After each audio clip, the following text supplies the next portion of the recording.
Welcome to all of you who really are looking for answers. This is the place where we challenge the norms and help you go into having a different way of being, a different way of looking at things. We give you things to think about. Um, I talk about the fact that we are all energy, and that is the truth, y'all. We are all energy. I have got TikTok over here. I have got Substack over here. And I also have my tarot cards with me. So if anybody's feeling like, dear God, I want to understand what's happening, where I can find my strengths, that's what the tarot cards are for. They help. Now, also, when you ask a question, I can usually tune into you. So that's kind of special. That's kind of interesting. Um, my name is Lori, and I am with the Goodbye Good Girl Project.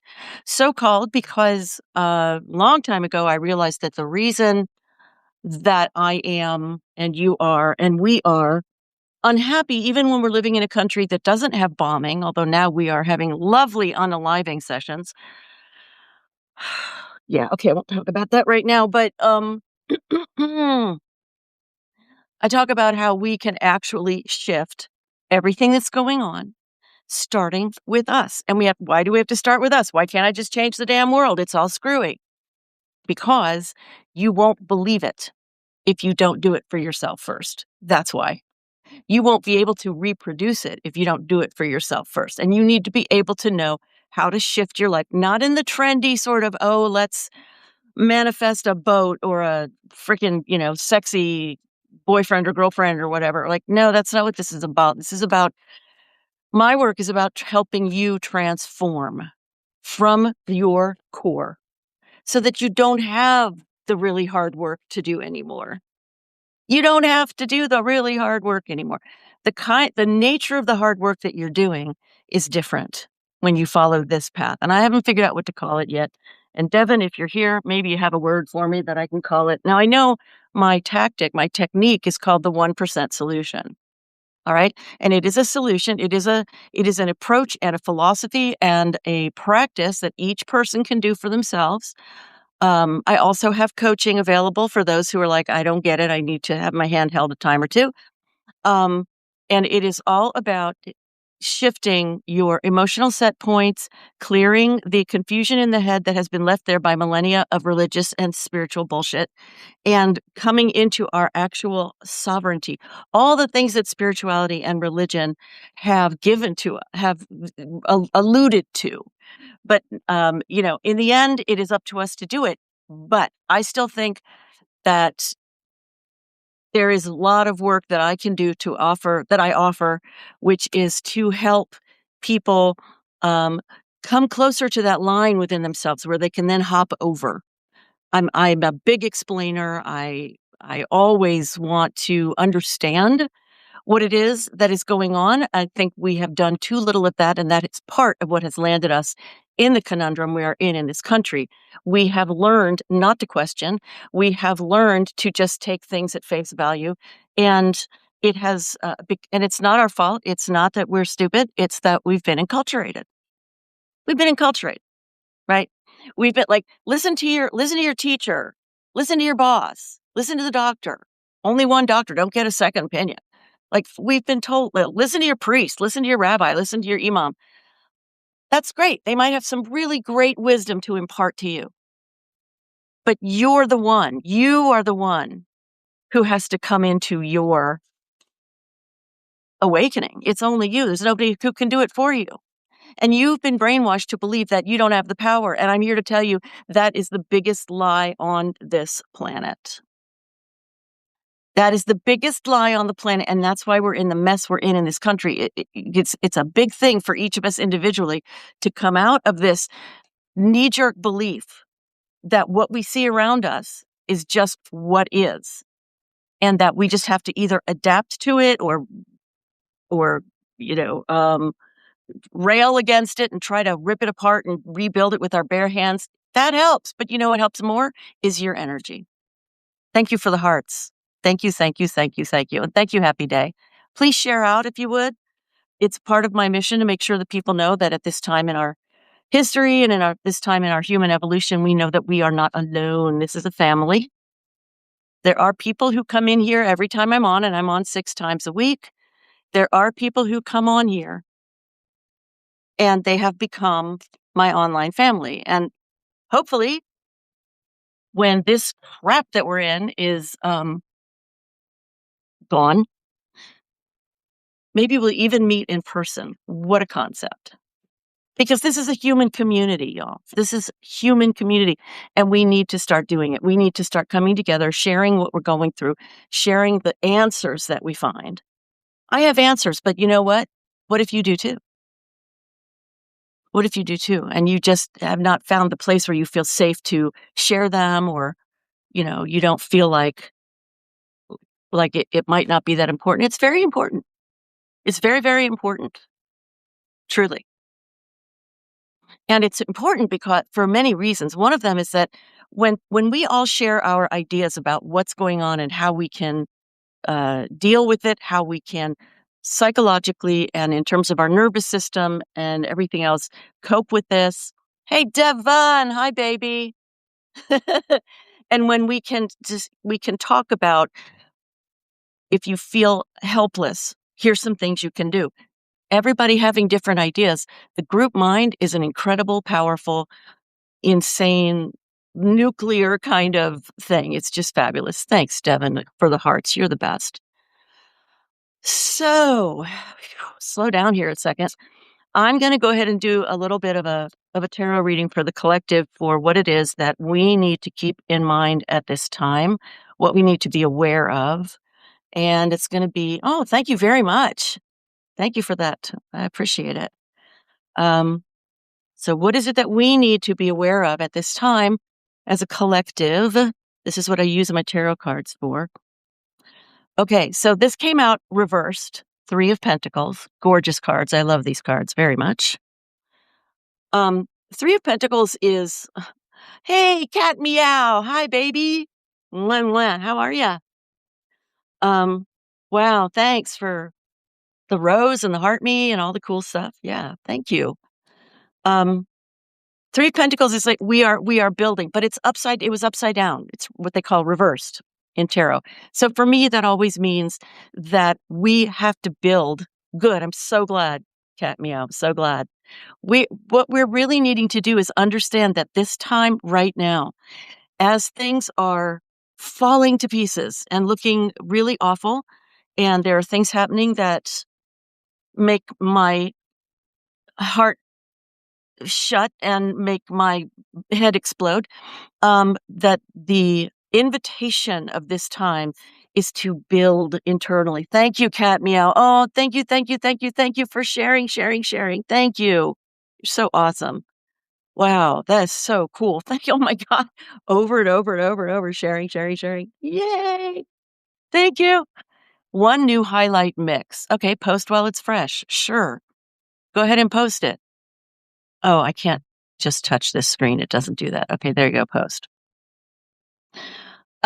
So that's the first thing, is that this period of time in our human lives, this moment, this day in time, it is time to look at what's going on in our world and use it as fodder, use it as food. So when we get like, oh, I can't take it, do something with it that helps you feel like you've done something. Or you can use it to allow yourself to build your internal compassion. Now, I went and I bought a whole bunch of red yarn because I'm a knitter, and I made this hat. Okay. Now, I'm going to put a bunch of beads on here because it's too long for the hat. But thank you. And you know what's really cool about this is I have figured out how to do hats without a pattern and just make the pattern myself. So I'm like, okay, so now I'm a badass. I love it. Let me see what if building a strong building requires a strong, stable base made with quality materials and planning. It should never be rushed because it's what we build from. Oh, Jesus. You could write an entire book about that, Devin. I've got Devin over here on Substack. And by the way, if you want to follow me on Substack, in case TikTok goes belly up, I'm going to put that in here, okay?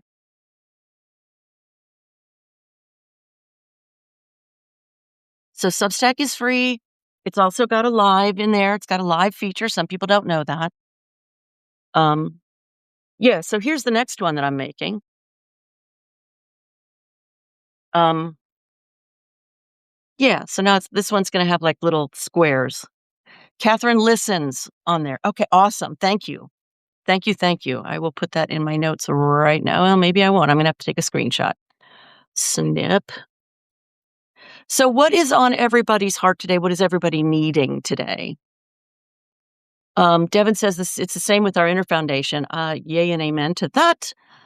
We must be stable to be useful mentally, and I'm going to say emotionally, or we're no good to anyone. That's the damn truth. Okay, let me take the screenshot. Let me go to Microsoft Word so I can find you, Kat. Word. Okay, open Word. There we go. All right, so the next card for us, the next card also reversed, is the King of Swords. The King of Swords. Okay.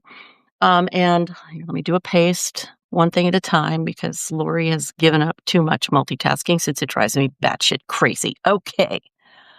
So this, again, it's in reverse, but the King of Swords, look how stable this guy is. And it doesn't, you don't have to be a guy. Okay. This is not about your sex. All right. This guy knows what he thinks. He knows what he believes, and it is based on experience. The guy has white frickin' hair. All right. He's not basing it on, oh, that's a nice idea or that sounds really cute. The guy knows what he knows. So it is time for us to check in with ourselves. What do you know that you know? Now, I am not talking about, I know that we're all one, because no, you don't. Well, maybe you do. If you've had that experience, I had that experience for like a second. It was the most incredible thing ever. So what happened was I was in a workshop. I was in a workshop of Stephen Levine's. I don't know if you know his work, but go find his books. Him and his wife, Andrea, were incredible. And I was in their workshop, and what they did was they had people pair off, and one person would lie on the floor and the other person would sit next to them without touching them. The person who was sitting up would watch the other person's chest or belly rise and fall and would time their breathing to the breathing of the person on the floor. The only difference was that when the person would breathe in, they would breathe in with them. But when the person would breathe out, they would go,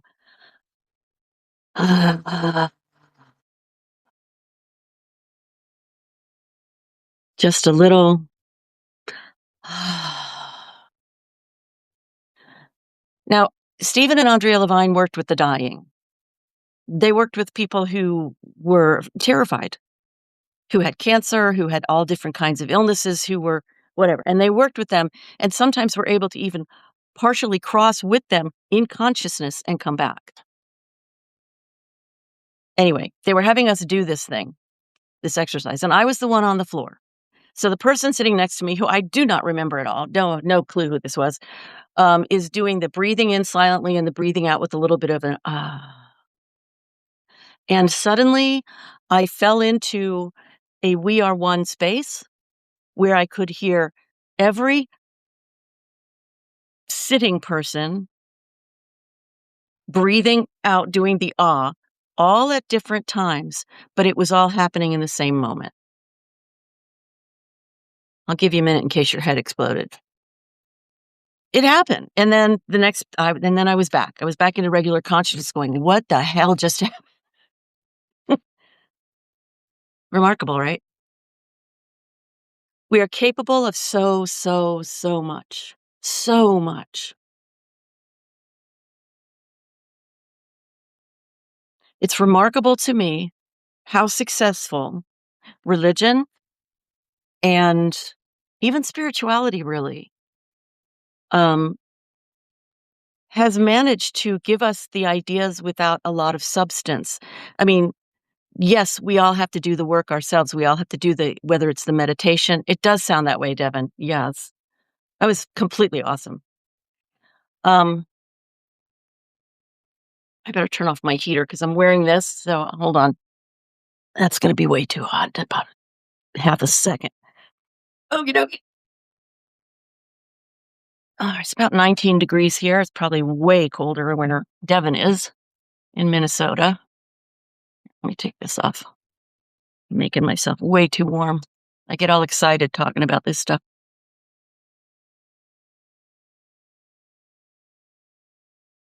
When I come on here and I talk about the fact that we are energy first and matter second, uh, some people stay, a lot of people leave. Some people are not ready for it. They don't like it. That's okay. That's okay. But what I want to know from those of you who are here is what's on your heart right now, or what have you discovered that is helping you understand how to get through this time and how to be active and how to combat our friendly little frozen people, not friendly. Let's share with each other what we have discovered. And I'm going to put it into energy terms. I'm going to put it into emotional terms. I'm going to put it into practical terms. Because it's time for us to wakey. It's time for us to have mysticism and spirituality and insight and intuition and all the rest of it be practical, be applicable, be something we can actually use to make life better. What a concept. What concept? 25 degrees is not bad, Devin. You're right. Especially for where you are. Good Lord. So since there's like maybe one or two people on my Substack. Oh, Gnosis Man. Hello. Acknowledging that we live in a consensus reality orientation based more on illusion than reality. True dat. True. 100% true. I have a question for you, because this is a place where we look at things and we pull them apart, not to destroy them, but to make sure that they're strong and can hold us up. Okay? That's my work in the world. If you're brave enough to join me, and you guys are, it's not for the faint of heart. You're so right, Gnosis. Mm-hmm. Now, there's two levels to this that I'm aware of, Gnosis Man, and one of them is the acknowledgement, as you say. It's not for the faint-hearted to acknowledge it. So acknowledging that can be done mentally, right? We can go, oh, okay, well, I don't like it, but okay. Okay. So we're all creating this reality. Okay, fine. You get to the point where you go, all right. But that does mean that you have to give, if you want to live that, which is the second part of it,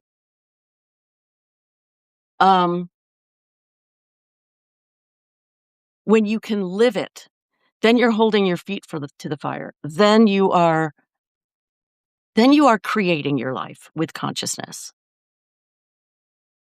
Like I can say all day long, we live in a consensus reality orientation based more on illusion than reality. Blah, blah, blah. Great. Except that when I burn my hand, that doesn't feel illusory.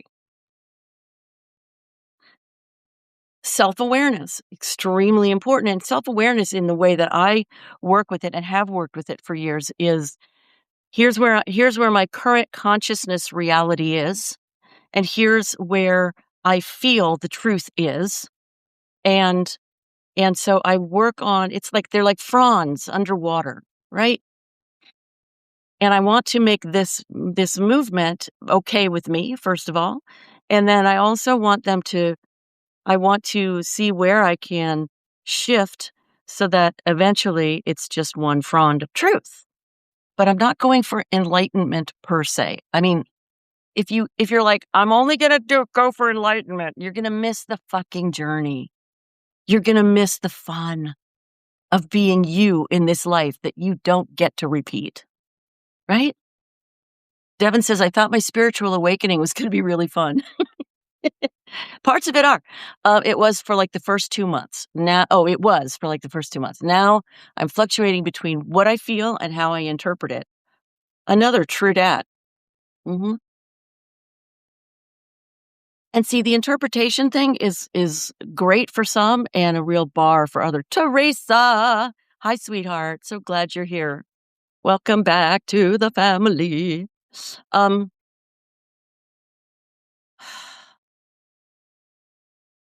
Hi. Hi, honey.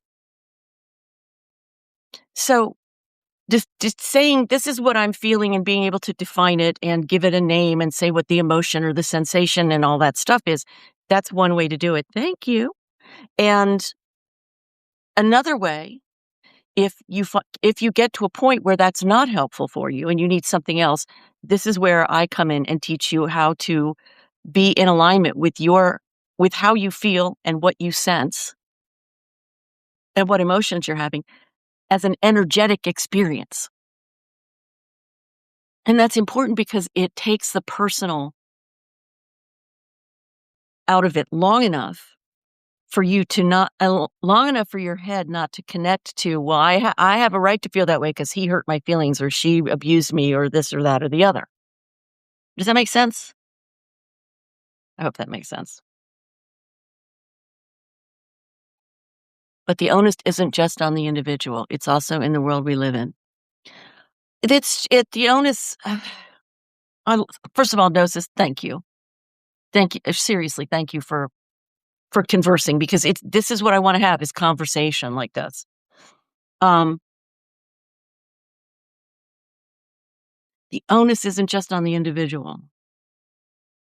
It's a really interesting sentence to me. Oh my God, Teresa, you sweetheart. Thank God you're here. Sometime, Teresa, if you wouldn't mind DMing me and telling me how I'm helping, that would help me know what the hell I'm doing. I mean, I know what I'm doing, but it would just help me get some insight from behind. Oh, often insane? How about 100% insane? Now, if you talk to any of the great beings, any of the enlightened masters, they'll tell you we are all seriously, seriously insane. We don't see reality. We don't see reality. When it's staring us in the face, proof? Look who's in the White House. What the hell, man? I thought he'd do a good job. Why? What were you not seeing? So we're all nuts. It's not just people who voted for Trump, but we literally, we don't see reality because and the way to get to seeing who we really are, the energy that we really are, is to start to allow for possibilities in our own tiny little lives. Now, as far as what Gnosis said, but the onus isn't just on the individual, it's also in the world we live in. I want to ask you a question, Gnosis, which is the onus to do or be what?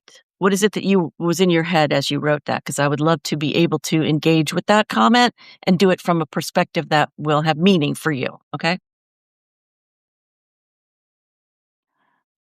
Because the world as it is created from our collective energy, but it's not just our collective energy.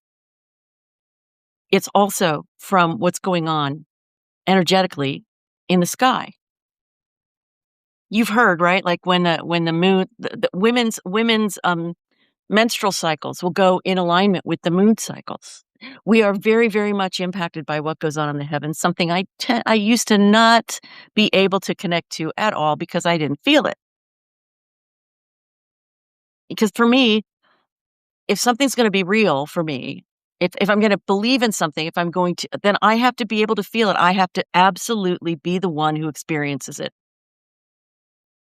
And I want you to want the same thing for you. Devin says, sometimes I forget we're electrical beings and energy is mood, honey. So many types of energy can overlap or just overwhelm the mind. No kidding. Without understanding the process. True, true, true, true, true, true, true. So we've been taught some crazy ass things like religious things like, okay, hold on. A therapist will tell us our problems as if it's all our fault, but nothing about our sick society. Okay. Wow, this is great. If we have a good therapist, they're not really going to only tell us our problems. They're going to help us find our answers because it really does come down to us. But, yeah. So for me, Gnosis man, the tricky part. Hi, Mia. The tricky part of this time in our history is How do I deal with the mental, emotional onslaught, the psychological onslaught of all of this? And how do I continue to find ways to work on becoming a higher energy every day? I shouldn't put it that way. Lifting my energy every day from wherever it is. Because when I say becoming a higher energy every day, it sounds like I'm becoming an ascended. And if I am or I'm not, who knows? But I can tell you I've been growing like crazy. Our suffering is our suffering is so multi-sided, isn't it, Gnosis? He says he or she, he, he or she, really? In other words, we assume that our suffering is all our fault, but not the world we live in. You know, what you are touching on there is something so dear to my heart, so freaking dear to my heart, because in the 80s, when I started into personal growth and stuff, the idea that I picked up was there's something wrong with us. It is all our fault. Um, and then we go beat up on ourselves. How does that help? Ooh, look at that bit of light coming through there. That's cool. You know, we can't, that does not help anything. Sorry you can't see it. It's on TikTok. Um, it's like this band of light. It's just like, okay. So in the 80s, the 90s, the idea was if you got sick, you caused it. And of course, people who were really sick got really fucking pissed off. Like, what are you saying to me? How dare you tell me that I made myself sick? Why the hell would I do that to myself? Stop it. You know, and it was really, really hard. And the thing with personal growth, with spirituality, is that it's like a piece of Velcro in this way. On this side is it's all your fault. You made it happen. Who can support that? Come on. That's awful. That's just awful. But on the other side is you're the co-creator of your reality and you can actually have an impact in making it shift. So it's like instead of looking backwards and going, what did I do to you go, oh, okay, this shit is on me. Well, I can shift it. I can dance with it. I can usher it out. I can usher in the light and the light will usher the darkness out the door. This is a whole different paradigm. Do you understand what I'm saying? It's a whole different paradigm. I'm sorry about the light in here. It gets really wonky in the afternoon. Oh, for heaven's sake. It won't even let me pull that down. Oh, well, we'll have to just cope with it. Um, does that make sense? Does that make sense that it's the tiniest shift. This is why the tiniest shifts are the biggest shifts. You're not looking to jump over a tall building in a single bound, as they used to say in the 1950s, Superman, beginning of that show. That you're not looking to jump over tall buildings in a single bound. I'm sorry. I know it feels like really, like it makes you feel like, okay, I've efforted. I've really tried hard. And then you're like, even if I fail, I know I tried. It won't be my fault. You ever hear yourself thinking something like that? Oh man, I didn't make it. It's my fault. And then we layer in this God stuff, this religious bullshit about God is judgmental and God is giving you your reward or withholding it, and it's all bullshit. But we don't know that because it's been so engraved in us that we automatic, we've got the groove in the brain and we go. We just go. So it's up to us to interrupt the groove in the brain. So in that respect,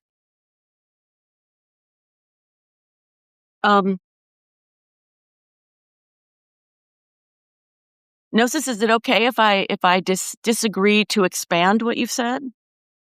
I am sensitive to the fact that some people will feel extremely challenged, but um, it is to be. Thank you very much. It is to be more human. Gnosis said, "We are not Superman. The objective is to be more human, not more than human." And in one respect, I agree with you completely. And it is. We need to be fully human, and we have not been fully human this entire time. The feminine has been removed from us. Too many straight men actually hate women. And we know it from experience, and it hurts, and it's a matter of disrespect and oppression and rape, and it's also a matter of the men who are lovely not speaking up enough or at all. That's a big problem, you guys. It's a big problem that you need to fix. You need to start speaking up. And it's really hard for us to believe that you are earnest. I'm going to just tell you, this is what you're up against. You have lived in a world that is so for you in so many ways that you have absolutely no idea how privileged you are. And that's maybe not your fault, but it's now your responsibility. Why do men hate us so much? Because they can't predict us. Because we pull them out of, see, this is my reason why. Everybody else can put what they want into the,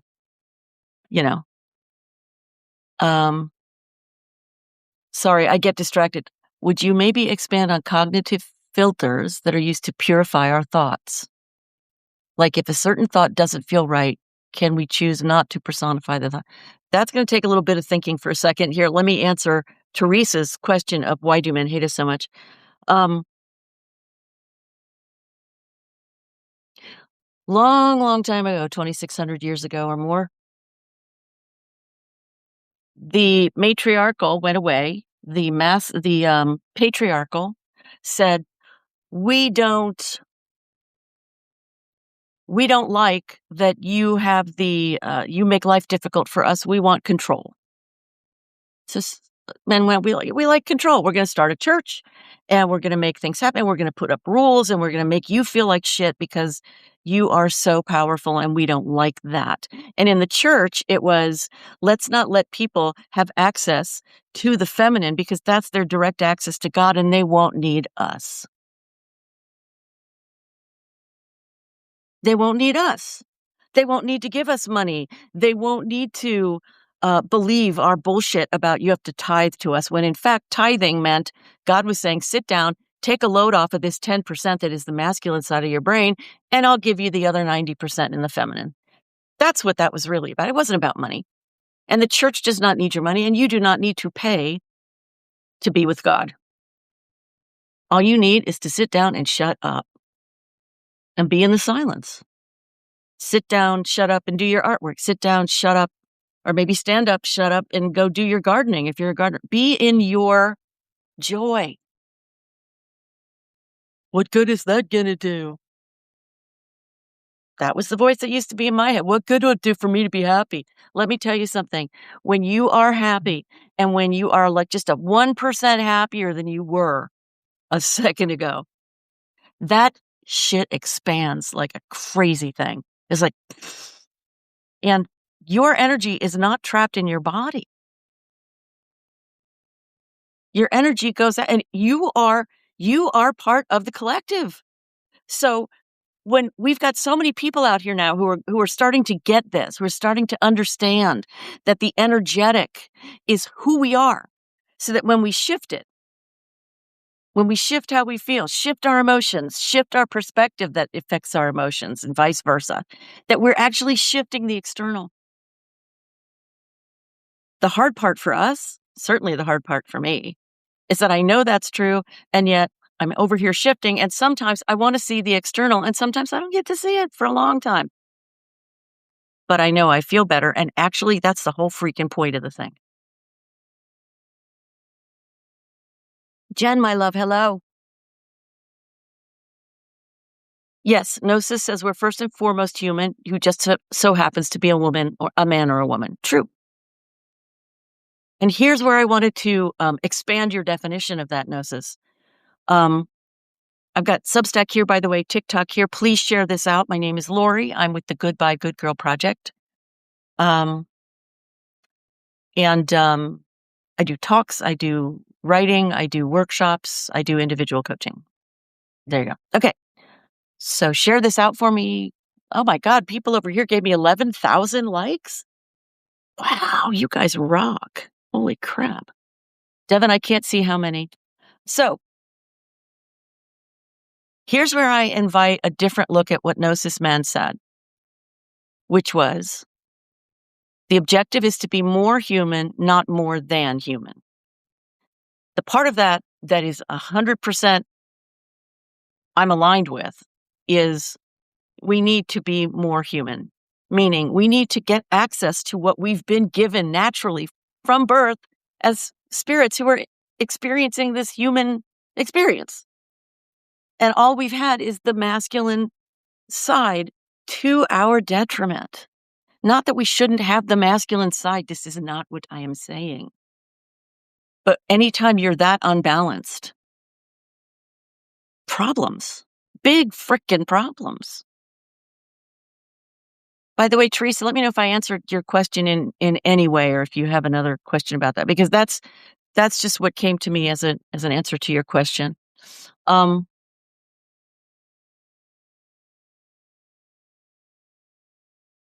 Yeah, what we've got now is the toxic masculine.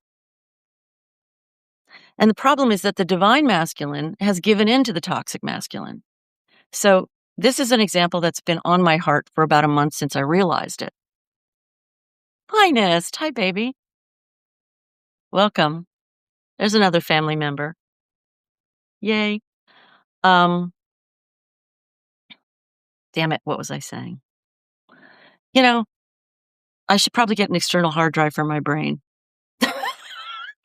That I can bring it up on a screen and go, what was I saying?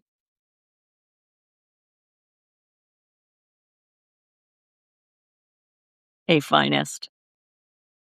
Anybody want to clue me in? Anybody remember what the hell I was talking about? Divine. Oh, thank you, Devin. Lovely, man. Divine masculine versus toxic masculine. Thank you very, very much. This is what has been on my heart. Throughout my life, as I've looked for love, starting, of course, teenage years, like all the way from wherever to wherever. Eric Fromm, in my opinion, knows this man is right. Eric Fromm says the matriarchal and patriarchal mind should be balanced. You know, as a general thing, I'm going to say, yeah. But I think I'd rather have humanical. There's not even a word for that, is there? I need humanical that's balanced. Okay, anyway. I always went from relationship to relationship, not knowing if this person was going to be a good person or not. And many of us women, not all of us, but many of us, were so socialized to put our wisdom, our intuition in the back seat of the car that we would jump into the first seat of the car, jump into the relationship without knowing what the hell we were doing or who this person was. And what has occurred to me over the last month or so is that straight men, all men, but especially straight men, if you want to be with a quality woman, you're going to have to show that you're quality. You cannot continue to expect us to assume it, because now we're assuming the opposite. And your silence just says, we don't know you and we can't trust you. And speaking only for myself, I never could trust you. Why should I? In a world in which there are rapes and abductions and my personal experiences with, men that were matching my vibrational frequency and my wounding and all that, there's no reason for us to trust you. You have to show us. You have to talk about it. Devin does it all the time. And because he does it all the time, and because I've talked to him several times, I know that he means it. He's not just doing it as a sort of like, oh, let me show you how considerate and thoughtful I am, so that then you'll like me, you'll be okay with me. It's not like that for him.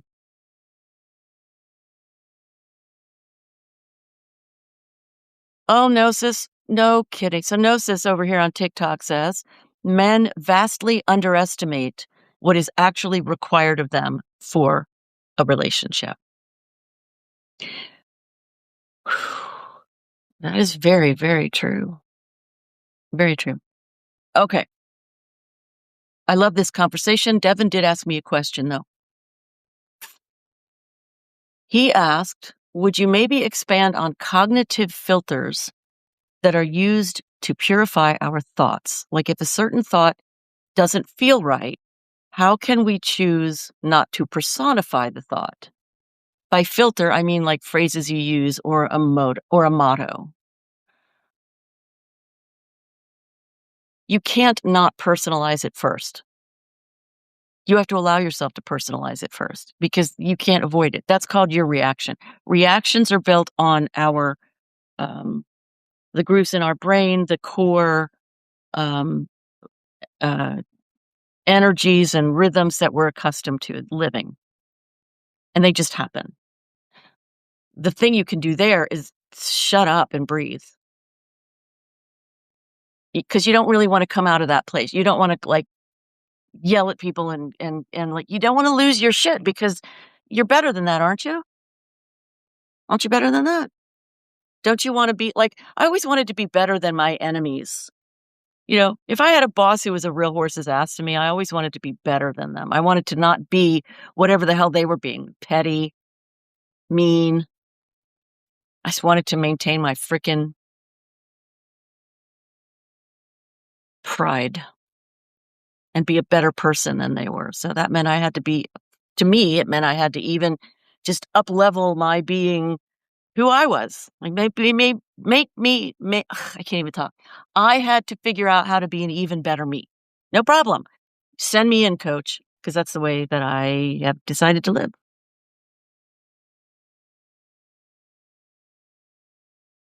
We must be careful not to identify with our unexamined thoughts. Well, again, I do think that the first thing is we feel it. And because we've lived such unexamined lives, honestly, internal lives, it's very tricky to say to yourself, don't identify, don't identify. When you say that to yourself, when you go, I shouldn't do this, I mustn't do this, do you feel the tension that that causes in you?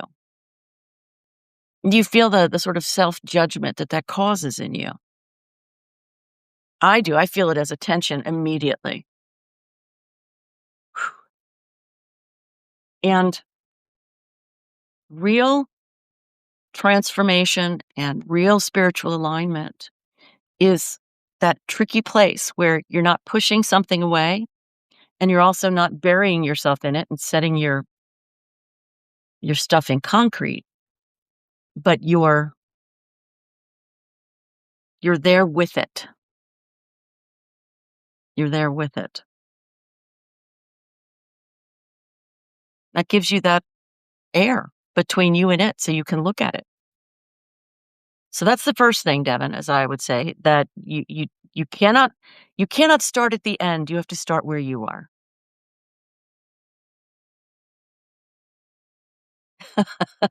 Don't wrestle with him. Have a talk with him. Don't wrestle your stronger, lazier me. I have a stronger, lazier me too. We all do. But it doesn't mean we can't embody it. This doesn't have to be what you do for the rest of your life trying to get to that. You can become, as you have a talk with yourself, as you form a relationship with that energy, with that inner child, with that emotion. Whatever works for you, whatever gives you a sense of like, I'm not trying to fight the whole world right now. I'm not trying to fight me right now. You want to find that thing that will let you be in a place of investigation and curiosity and learning and softening. That's the feminine. The masculine, the toxic masculine is look at it and tackle it to the ground and kill it. And that's the way that personal growth has been approached by us. And that's the way a lot of it has been taught. Or it's been taught without mentioning that we cannot do it from that place anymore. It never fucking worked and it's not working now. Don't do that to yourself. No matter what class you take, no matter what teacher you listen to, your job is to make sure that when you hear it, you can tackle a pizza, Devin said. You can tackle a pizza. I love it. Gnosis. Put that on a t-shirt. Please put it on a t-shirt. You'll be rich. Gnosis just said learning what it means to be human is more art than science. And Gnosis, I'm going to refer you to one of my very favorite teachers, Bill Donahue, on YouTube, because he even teaches how the human part is also science. I'm not contradicting at this moment what you're saying. I'm not contradicting that at all, but I'm just saying, yeah, Bill Donahue, he's incredible. He was incredible. And oh God, he's the man. He's the man. Devin says to you, wow, very insightful. At least I think, Devin, you were referring to Gnosis Man over here. Oh my God, oh my God, oh my God, oh my God. These are incredibly exciting times you live in, and it's also fucking terrifying and awful. And you too, Jen. I didn't actually freeze, I don't think. But okay. I love you, Jen. Hi, Patricia. All right, family. So what do we want to talk about when it comes to how we're dealing with these times and what we can do? Because there are things we can physically do and there are things that we can energetically do. The energetic is far more powerful. We could actually sit here in meditation for 5 minutes. I did that once, and that was very, very nice. And just because we're sitting in different cities, possibly even different countries, who knows? Thank you, Patricia. I will answer that. It doesn't mean we can't feel each other. Okay, have you guys heard about the red hat thing? So I've started knitting red hats. In Norway, in World War II, what they did to show that they were part of the resistance was they would knit and wear red caps. Like that. So there are all different kinds of people in this country. And we're all fed up and we're all done. And everybody's different. So some people like me are sitting here going, why are we all in the streets? Because I'm very proactive. There are other people who are like, I'm not that vocal, but I still want to do something. Get yourself some yarn, look up. Here, let me see if I can find what they actually call it. I keep freaking forgetting it. Oh, it's melt ice. It's called the melt ice hat. Okay. Melt ice hat pattern. Okay. So if you're a knitter or crocheter, that is one thing you can do. Another thing you can do is what I'm doing right now. Give people a place to connect, because we feel too alone right now, which is so ironic. There's so many millions of us and we feel so alone. And we've lost the practice of being in community and being open with each other. I mean, I'll share with you so many things about my life. And I do it because I'm comfortable with it, first of all. And second of all, I've gone to so many in-person workshops that I experientially know beyond the shadow of any doubt that we're all having the same experiences. And like there's whatever I've experienced, somebody else has experienced it too. And not just one other person, but like thousands and maybe hundreds of thousands and maybe millions. Like it's just this human experience thing. We have all different configurations of our lives, but we also, when we're feeling stuff, the feeling vibrationally is the same. So that is why me having done a lot of awareness and delving and all of this stuff into my feelings, because my feelings kept me so chained down for 40 years. I had clinical depression. So for 40 years, I had to pay attention to those little suckers. I just didn't know how to shift them for a long time. But when you know pat your own vibrational, like how it feels to be angry, how it feels to love, how it feels to be resistant, how it feels to be accepting, how it feels to open, how it feels to close. When you know those things, you feel it in others. And now you've got less separation. It's why I was a freaking great salesperson for Macy's when I answered phones for people calling in to buy stuff from all over the country, because all they had to do was be on the phone and I could read their energy. I could feel it. I knew if I should wait and see what they were going to say, or if I should have a softer energy, or if I should be like more crisp and businesslike. And And then they would talk and I would get more information. And when you know how you feel, you know how other people feel.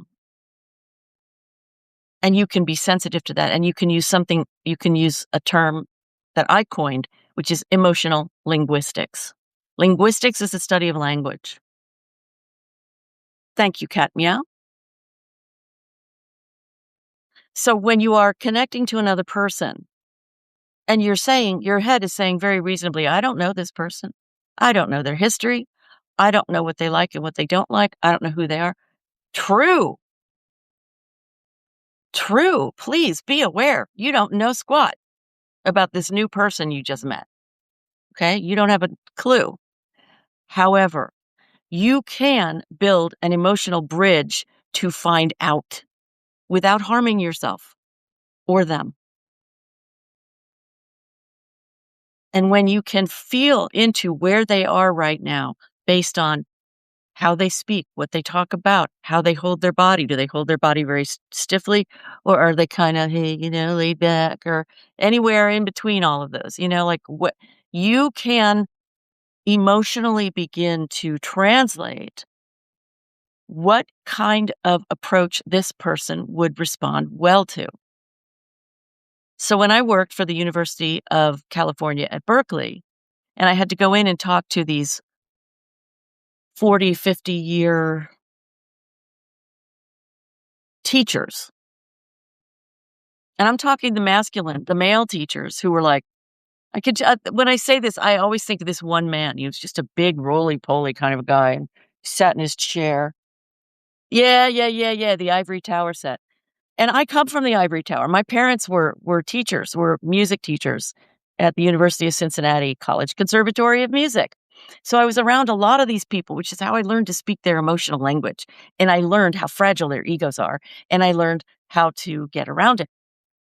So there's this one guy sitting at his desk, what do you want? And he didn't have to say a word. I walked in there and immediately I knew this guy. Seriously? Oh my God, that is so cool. Her Cat Meow's big sister got her MFA from the University of Cincinnati. Is it Cincinnati or was it the California Berkeley? Anyway, wow, that's so cool. Cincinnati, yeah, baby. Golly. Cincinnati, yeah, baby. This is a great, great city. It also has its fair share of bullshit. A lot of liberals here, though. A lot of artistic people here. A lot of artistic people have come from here.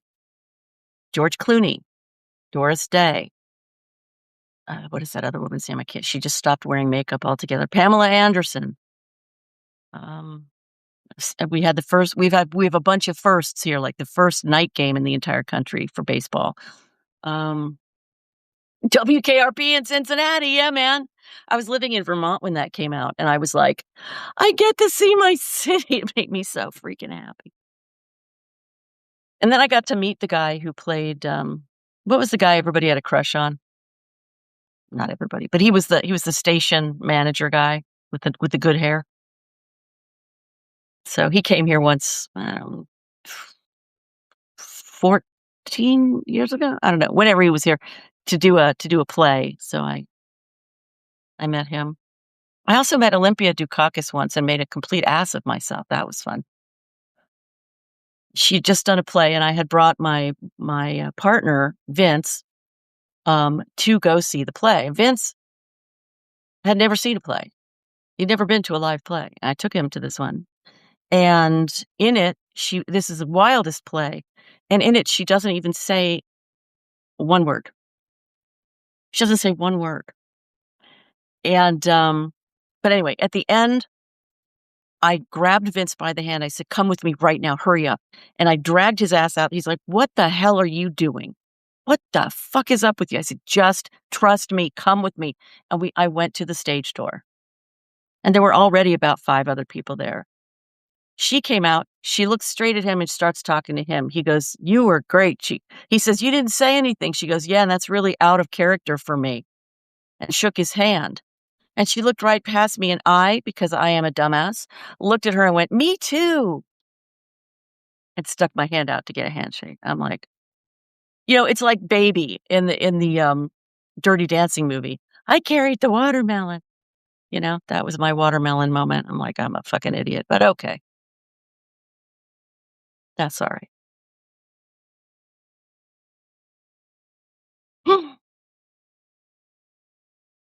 So anyway, there I am going into this teacher's office, and what I did was I pulled in my energy because the being starstruck is definitely my thing, I'll tell you.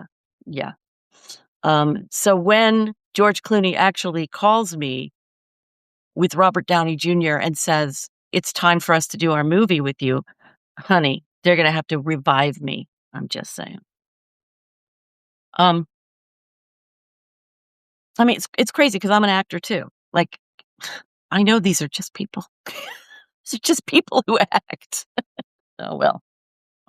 So here's this man, and he's sitting there like this in his big fat body in his big fat chair, and I mean, my energy is very open and very accepting and very reaching out and all that kind of stuff.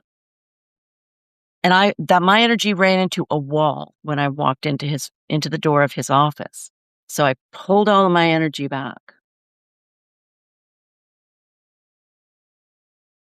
and I folded my hands in front of me. I wanted to mirror physically that I knew my place, because if I didn't show him and his nervous system that I knew my place, then we would have been in an energetic war, unspoken, but we would not have been able to communicate. I would not have been able to get the information that I needed easily because there would have been something else going on under the surface, and he might not even have been aware of it, but he would have not liked me. He would have felt attacked. I've had a lot of people that I've worked for feel like they didn't like me because they thought I wanted their job, just because my energy is very focused, leadership guided, and not leadership like I want to take over your job, but like I want to do quality work.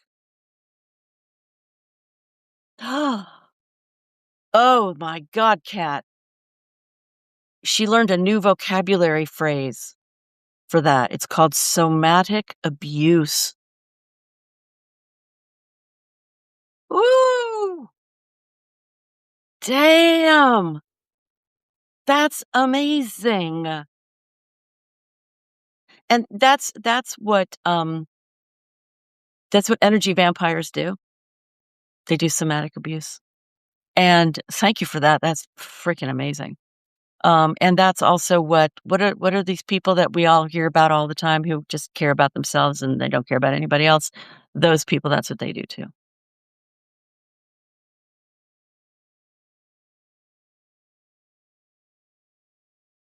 They subliminally force us to co-regulate or you match their dysregulation. That is right. And that is why it is that thank you so much for that, Kat, because that is another insanely good reason that we have to become aware of our emotions as energy as well as being able to name them. Because when you know when you feel like you, then you're going to know when you've been thrown off. Wouldn't you say? You're going to know when something's off. I have to retreat here and I have to figure out what the hell to do. I have to bring me back to me. Yeah, we have to learn when we're self-abandoning. Who hasn't learned to self-abandon? I know that I'm not seeing any hands raised. Look, in this culture, we are taught to self-abandon. That is what we are taught.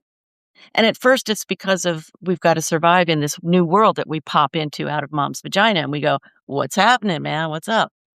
What do I got to do to get this body fed and to make these people care about me and take care of me?" So you know, all of that. And then we start to wake up. And then we go, "Oh my God, wait a second. Wait a second. I don't like this and I don't like that, but and, it depends on your journey, but a lot of us have to go through a hell of a lot before we go, "I think I might have a place in this play. It might be important that I get what I need and that I feel what I feel and that I get the love and the respect I want." And I don't know about you, but that has been a freaking journey for me, and I'm very proud of myself at this point. I'm grateful for all of the perseverance in my nature that I've been given, and I'm proud of me for responding to it by going, "F this, I'm gonna keep going, and I'm gonna figure out how to heal and what healing even means." Because we love to talk about healing. Do we know what it means? Um, oh, yeah. It cat slow and steady steps are in my opinion, at this point, are the only steps we ever take, really. I like to, compare it to you go to the airport and you've only got 20 minutes to get to the gate, and the gate is like 3 buildings over. And so instead of running and eventually just falling down on the ground, um, you take a step onto one of those moving sidewalks, and for every step you take, it takes you 10 feet down. We only ever do the small steps. And that, if we can get that into an understanding that is experiential, that'll save our sanity. And Teresa, healing, she says it means to repair. It does. It does. I'm the kind of person who goes, what does it mean? I'm the person who can help you do that too. If your desire is to truly be free of the things that make you believe that you're anything other than limitless, you are infinite possibilities. We are all infinite possibility. And yet, in our collective consciousness state at this moment in time, we don't really know it. We're not practicing it. Hey, could you guys share this out for me? Oh, thank you, Kat. Go popular. Yeah, baby. God, times 7. Yow. Yeah, anyway, please share this out. Let's get more people to know they're not alone.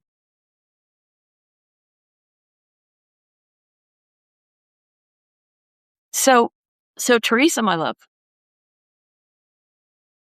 healing is absolutely repair. I could not agree more. And then the next question that I have, because I do this with language, because language shapes us. I'm a linguist. I may not have graduated from grad school. I left before I went and did my thesis. Long story, not important. But words carry meaning, vibration, emotion, and they carry our assumptions. So anytime I say something or see something that catches my attention, I'm like, let me look at that. Let me explore that. Let me think about that. Yeah. So if I say, okay, I want to heal, it means I want to repair. What do I want to repair? There's no wrong answer because whatever you want to repair, you get to choose, right? I want to repair my relationship with money. I want to repair this illness so that I'm not an ill person. I want to repair my relationship with my parents. I want to repair um, whatever it is. Isn't that a good isn't have you ever thought how magical that is? How powerful that is? The fact that we have the ability to go, here's this thing that's in my experience, and I get to have a choice. That's amazing. But you will find that there are parts of you or parts of other people that go, I don't actually have a choice. This thing is happening. I don't have a choice. Because choice is scary. Choice demands really deep stuff. And the choices can be just gut-wrenching. I remember when my brother, lovely Andrew, he was a lost soul, my brother. And he didn't repair a lot. And my father left us some money, left us each 50%, thank God, because he wanted to leave it all to me so that I could dole it out to him. And I was like, I don't want that responsibility. Thank you very much. Because then my brother will hate me. And like, no, I don't want to be his parent. You just give him what you want to give him, give me what you want to give me, and let's move on with our lives, you know? Um, Andrew lost Andrew spent his money, sadly, on drugs, and I'm not talking about all illegal drugs. He was supported by a lot of legal drugs and doctors who went, "Sure, have this pharmacy," you know? Um, and mine went, to California to trying to live my dream of being a professional actor, and, I mean, I already was, but not making a living at it. I wanted to make a living at it. Um, and my dream of becoming independently wealthy, so I wouldn't have to depend on a regular job because I knew I didn't fit into traditional offices as a full-time employee, but that was, like, all I knew to do to make money, and so it's a pretty miserable push me, pull you kind of situation.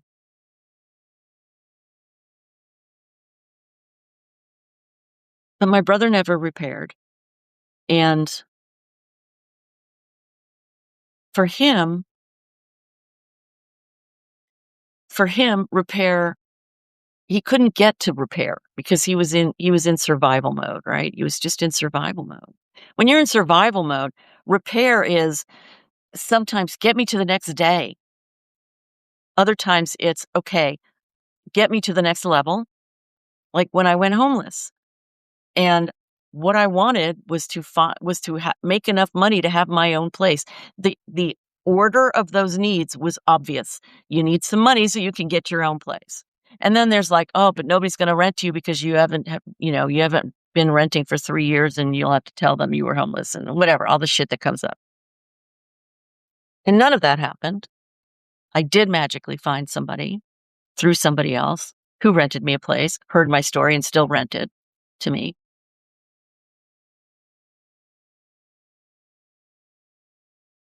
There's an energy. There's an energy, and it's a part of everything we do. And we keep judging and basing everything in our lives on what we see physically, and we keep ignoring what we feel. There's a man that I know.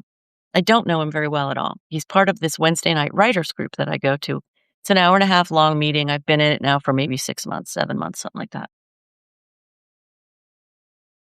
We had a Christmas party. Some of us showed up, like maybe 20 people, 25 people at this bar food place that we go to for our meetings. And we showed up and he showed up with presumably his wife, and other people showed up with their wives and husbands and stuff. So it was nice to meet people's families. And then I mentioned to the group that I wasn't going to be there on a certain Wednesday because I was having surgery the next day, and I didn't want to bother with it that night. And so he wrote to everybody, reply all, and said, well, I'm going to have cataract surgery. It's not an if, it's a when. So he says, I want the blow by blow afterwards. I'm like, sure, no problem. And then he got in touch with me individually and he said, do you need a ride to the surgery? And I said, no, I've got a ride. Thank you very much. I appreciate it. So that was great. Um, and then he asked if I needed a ride to the follow-up appointment when they were gonna, and at first I said yes. They were gonna dilate my eyes. This was actually the second follow-up or third follow-up appointment, something like that. And they were gonna dilate my eyes, and I thought, "It's a good idea, I won't have to drive." And then something in me went, wait, I don't know this man. I'm gonna be in his car, and nobody will know where I am." Like, "No, I'm not doing this. I'm not doing that. I'm just not doing it." But you know what came up also? was all of the messages that women are giving. Oh, thank you very much, Kat. What came up was, well, you have to justify this. Why? Why are you feeling that way? You shouldn't feel that way. He's a nice man. This is how women get enculturated and get into bad places because we've been taught not to trust ourselves around men. No, honey, you can trust me. Not just because you say so. Not anymore. And for me, it took talking to my therapist. This is within the last few months. It took talking to my therapist for her to go, you don't need a reason why. I went, you're kidding, really? She goes, yeah, you don't need a reason why. If you feel uncomfortable, that is the reason why you're not going to do it, right? I'm like, yeah, it is. I already told him I'm not doing it. We need each other. We need community like this to tell our stories. I love that, Cat. I used to be gullible, but now I never get into the van without seeing the candy first. Well done. What did Devin say? I like to think of it this way. If I'm experiencing a situation that needs a solution and I'm overwhelmed, I ask myself, what would be the most effective way to deal with this? That's really good. I like that. Teresa concurs. Abso-freaking-lutely, because you know what that is? That's practical. That's making your feelings, your intuition, your senses work for you. That's what they're for. They're your sonar. You're supposed to use them. And yes, you are showing yourself compassion that way. And you know what you're doing also? You may not be aware. You're building your self-confidence because you're learning you can depend on you. It's such a magnificent side effect, which is really the first reason for doing it. Oh my God, I can depend on myself to listen to myself, and I can actually put myself first. Because if I were my own kid and my kid was like, I don't want to go, I wouldn't make them go. There is no true compassion without self-compassion. Is that a t-shirt? Because it needs to be. I'm all into the t-shirt thing right now. Cat.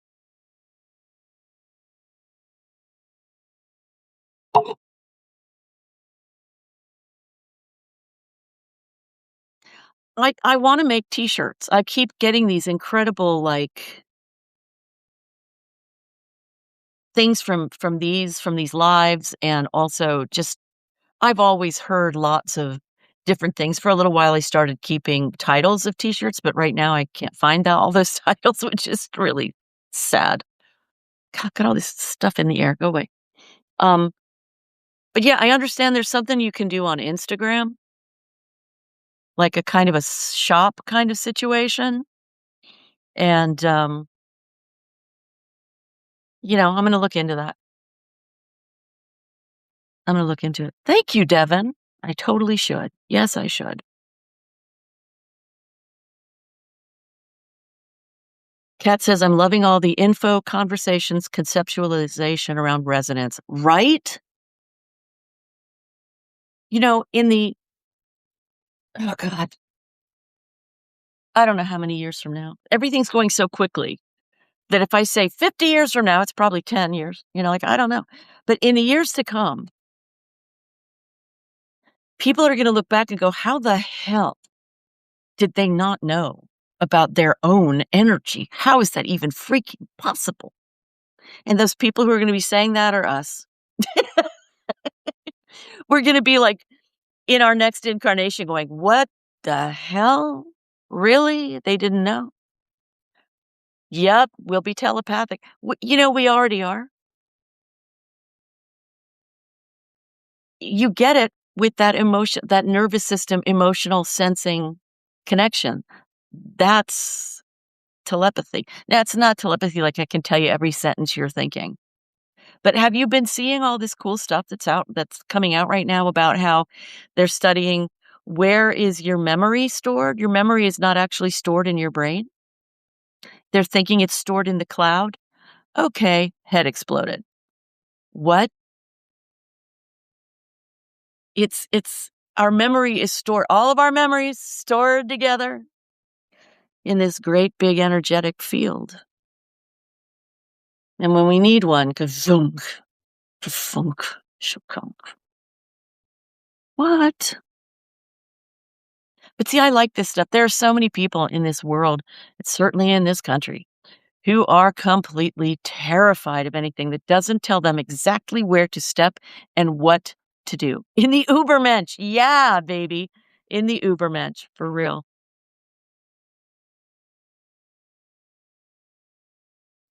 For me, the thing that's been a guiding Una Frau. Yeah, thank you. Yeah, Uberfrau, Uberfrau. Yeah, for sure. Ay, ay, ay, ay, ay. Because divine feminine. Hello. Absolutely. 100%. Oh, you guys, I want to tell you about something that is so freaking cool. This is so, so cool. And once I know how much this thing costs, I'm going to probably pony up the dough. There is a platform, and you guys probably even know of one. I don't know. But I have a friend who has another friend who created like the advanced form of this platform. And it is you can call it like, hmm, it's the next evolution of Zoom. It's way beyond it. It's way beyond it. So what you do is like, if I do this, if I pony up the dough and I do this, I'm going to create a room, and it can be any kind of freaking room I want. It can have 100 tables in it. It can be my friend. She has a bar, a really welcoming bar with all kinds of stuff you can push, and it'll take you different places. And then there's little circles all over the place at the different, she's got 4 tables in that little bar. And if you want to have a private conversation, yeah, it's like that. It is The Sims. So you go to that little, you click on that little circle at that table. The other person clicks on the circle. You go into that room. You only hear each other now. And you can even lock the room, have a conversation. This is what I want to do for us. I want people to be able to actually form relationships and actually be able to help each other. We can come into to another room, like a main room with like 100 chairs. We all can hear each other and whatever, and talk about stuff. And then we can go into another room that has, I don't know what it's called. She won't let me talk about it, and she won't tell me. But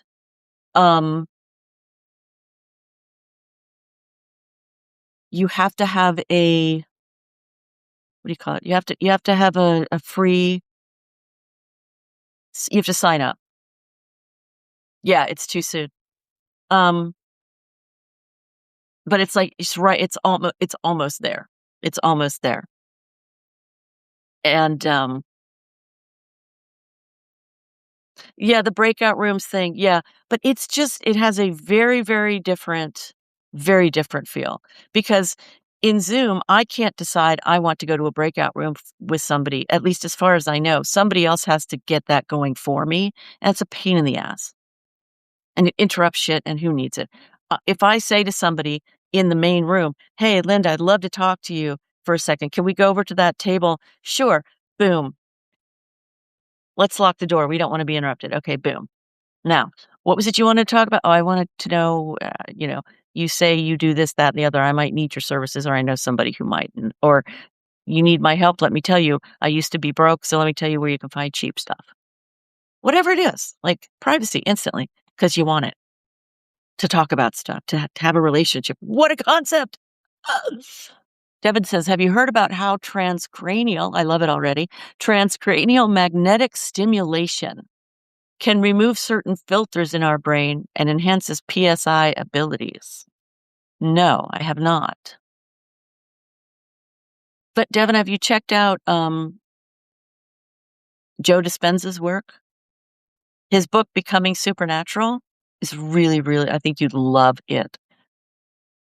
These findings support the concept that the brain serves as a filter to block PSI effects and may help explain why these effects are so small and hard to replicate in healthy participants. Will you tell me?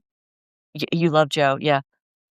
What are PSI or psi effects? What is that actually, Devin?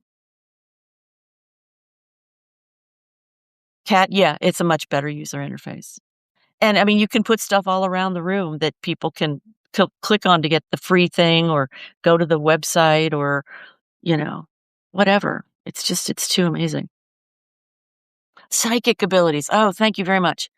Okay. I did not get that. See, the thing about that, Devin, I don't care. Here's what I don't care about specifically. Um, I'm not at that part of my journey. Like, these are fascinating findings, and you need to research and you need to get into this and you need to suck all of the marrow out of this because this is like, this is yummy.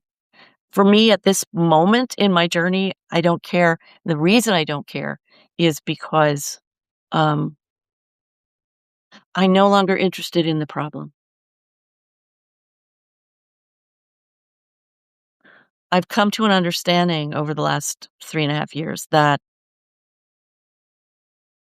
looking at what the problem is never, never, never will take me over here to the solution.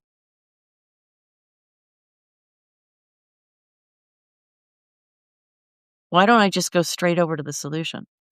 Why don't I just go straight to the so that's where I am in my journey. I'm not telling you you shouldn't think this or feel this or love this, but that's where I am. TMS has mixed responses. What's TMS? Some love or others felt harmed. Don't know what TMS is. Educate me, please. Does that make sense, Devin?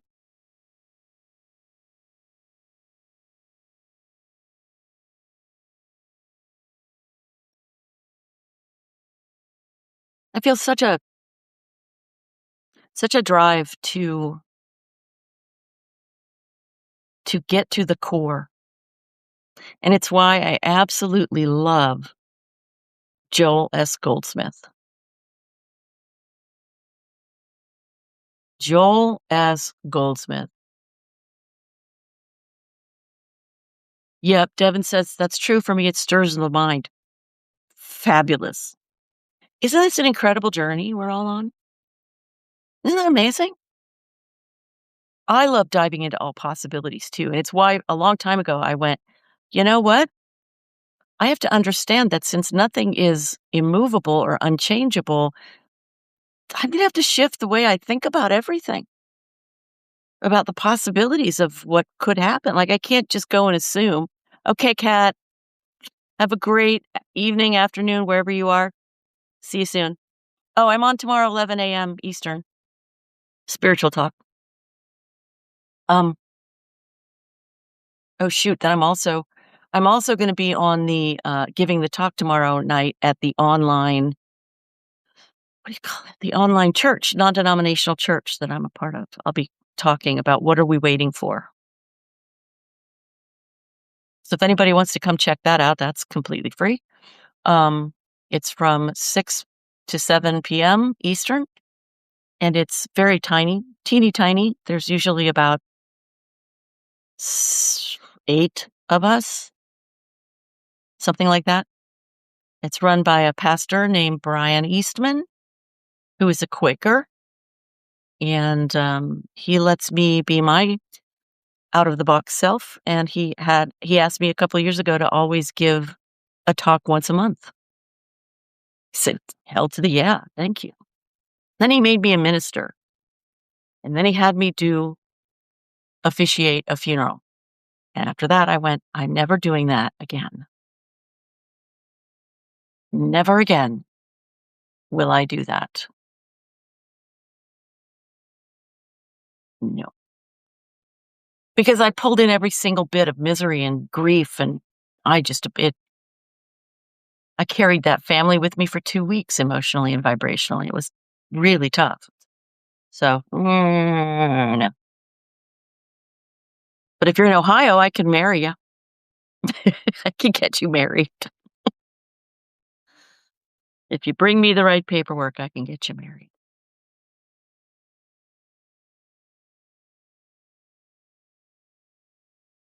What would make you feel good to talk about before we part for the evening? What would feel good to talk about, or interesting, or exciting? Um, is it the psychic abilities thing? Because I'm finding it very interesting that when I wanted to have, like, decades ago, when I wanted to have kriyas, which are these vibrational, these, like, your hand will go up or you'll shake when you're meditating or something. I wanted to have them because I saw somebody else having them. I thought, "I want those."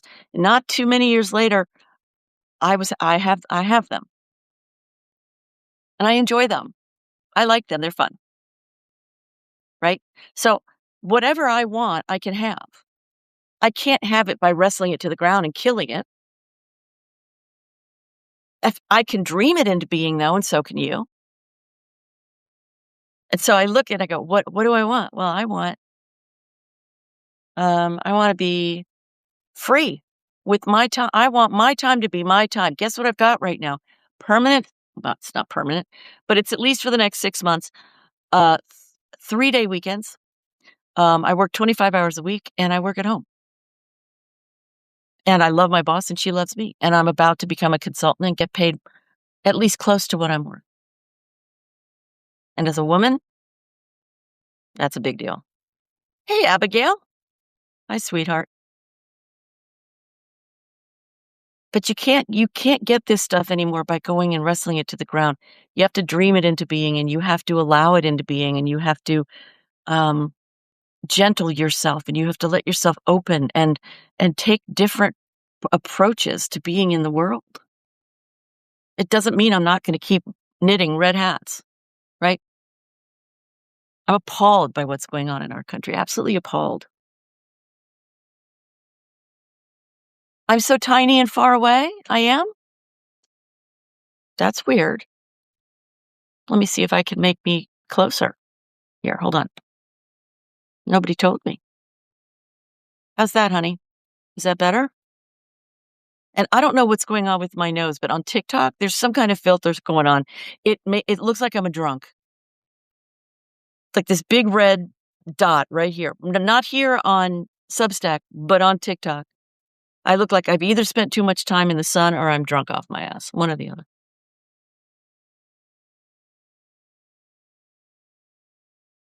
We gotta do something, you guys, and we've also gotta be something, and that's my message to you, really. We can do the things that we can do, and we should.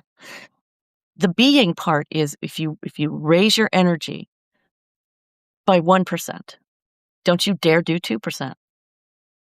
I don't want you doing 2%. I don't want you to do that because it won't be effective. This is the age of the feminine, and the feminine is so much freaking stronger than we have any idea because we've been removed from it for too long. And it's time to get reacquainted. What makes the tiny so powerful is that you actually know you've done something. You take a tiny step forward and you're like, "Oh my God, that felt like the Grand Canyon, but I did it," because it was so small that the parts of you that would go, "I can't step on that stage and do that thing," are not gonna be screaming at you when what you say is, "I'm gonna talk to a speech coach about this stuff." It's a small step, but if it made you go, and you do it anyway, you've just transformed. You've just completely transformed. Could what be both, Abigail?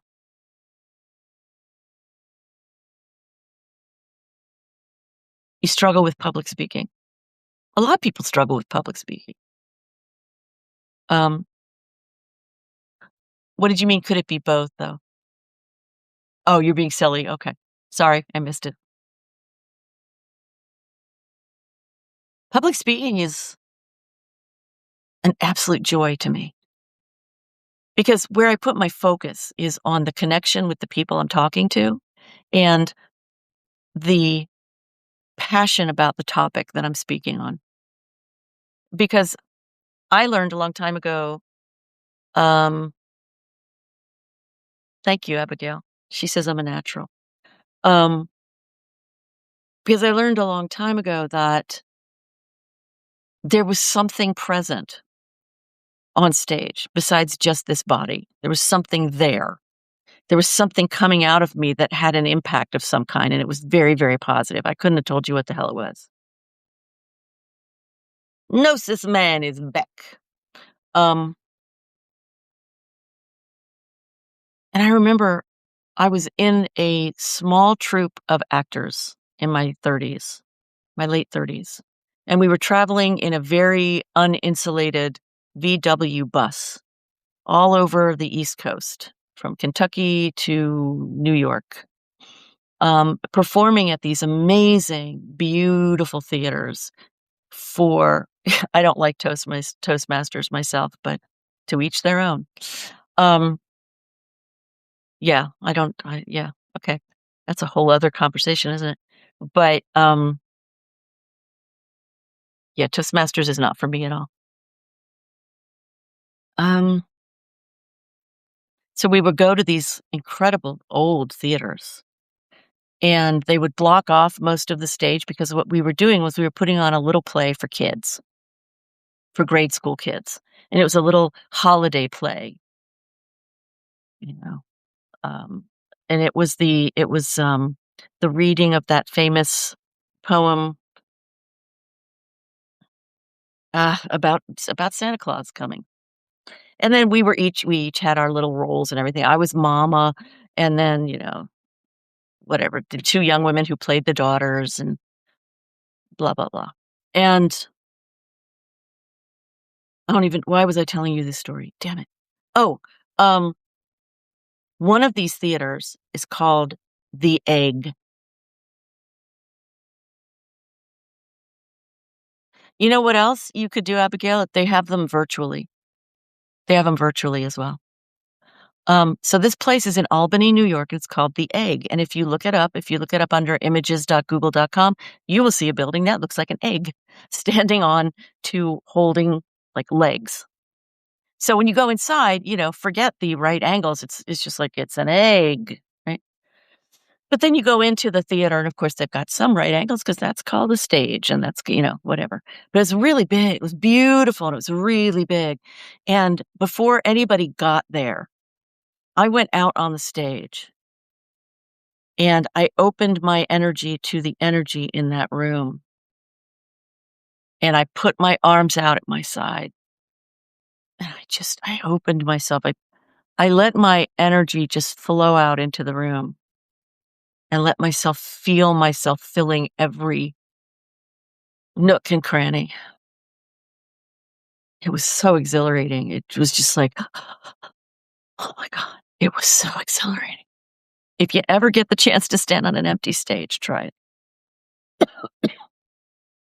Let yourself feel how big. Did you? Nice. Do it if you ever get the chance. I kind of would like to live in that state of being. It's so expansive. It's so, oh my God, somewhere between here, Ohio, and New York, there is a green room. Every single theater, good night, finest, sleep well, sweetheart. Every single theater has a green room, which is the room where the performers go to hang out and drink their water or their coffee or whatever until it's time to go on stage. There's a green room somewhere where my name is written on a wall in indelible ink right below Mandy Patinkin's. And I think Mandy Patinkin is the shit. I love that man.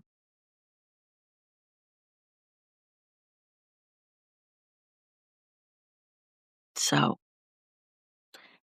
what would we like to know? What would we like to explore? Also, if you would like a quick tarot reading, please let me know before I get going. I'm writing my book now. I'm writing a book. It's about my consciousness journey, and I've got the first chapter done, and I think I might do a little bit of writing tonight. I might.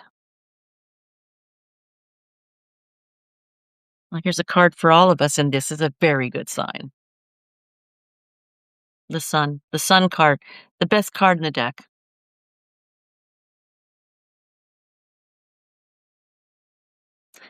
you know, it's up to us where we go from here with this country. It's up to us.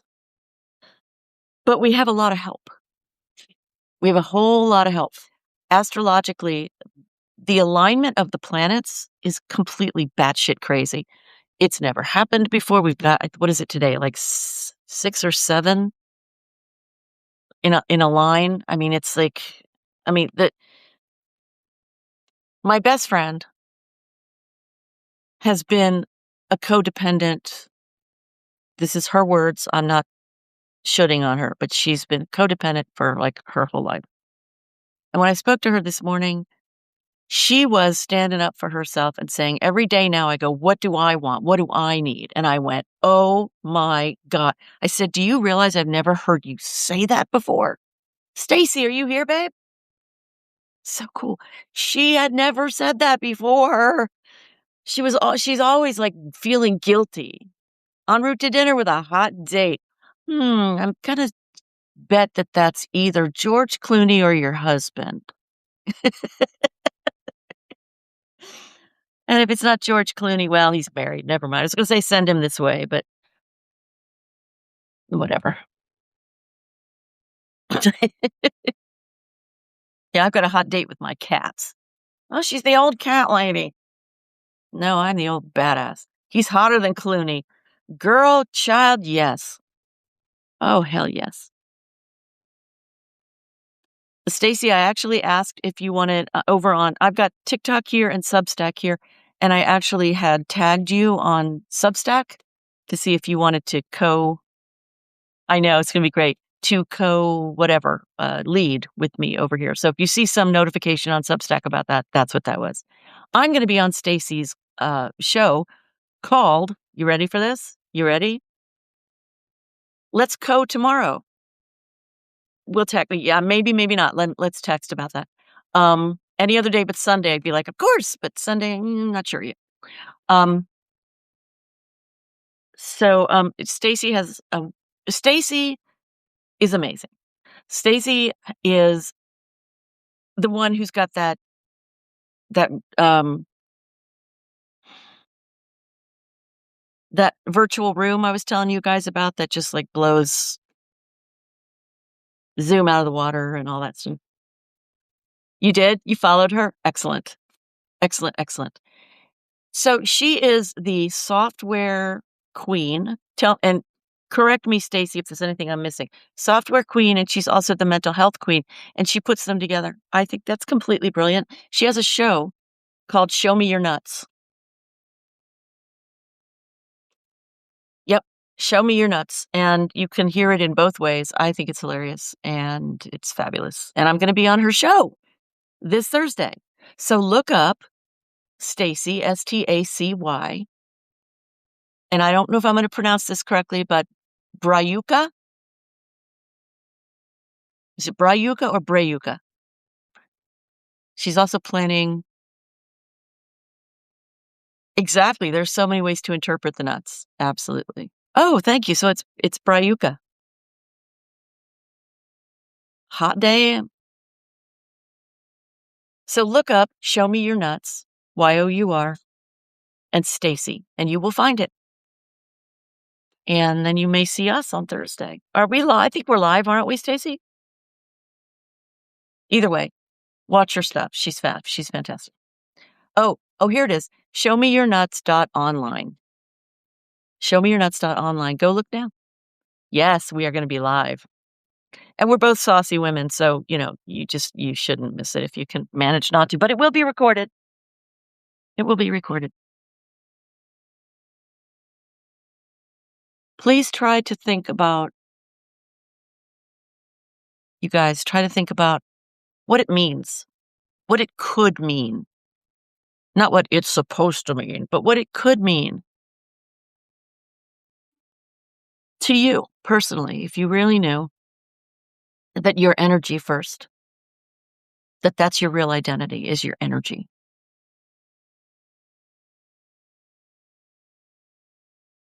The implications are really, really big. It's like taking the padlock off the jail door. So I invite you to Break with tradition inside your own mind and think about that. And meanwhile, Stacy says you would know your true self if you connect with your real energy. And that's been my experience. It's absolutely my experience as well. Thank you. That puts it absolutely elegantly. Yeah, because we know. We know we have changes of emotion and opinion, and we have all that stuff. Oh, thank you for the roses, sweetheart. Oh my God, it's your first gift. I'm honored. Oh my goodness. Thank you. Oh, first gift to me, I gather. Okay.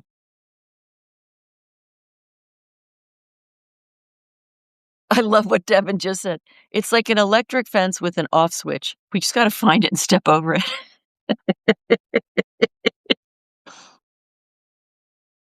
That's great. That's really cool. I think I'm going to look into that Insta situation with like having a shop and doing a bunch of t-shirts and things like that. I think I'm going to look into that. But if it weren't t-shirts, damn, Stacy goes, damn fence. Preach, child. Uh, but I'm also going to say, you have to have double vision because at the same time as that is flippin' funny, damn fence. It also reminds me to think, I'm putting that back. It also makes me think of the fact that it's just like the little kid in the Matrix. There is no spoon.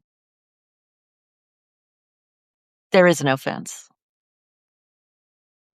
We know there is a fence. We walk into it, we get electrocuted. See you, Stacy. Bye, honey. We know that if we're in a physical body and we run into an electric fence, we're going to get some serious shocks, right? Like we're not idiots. But you have to understand that the nature of the thing is not permanent.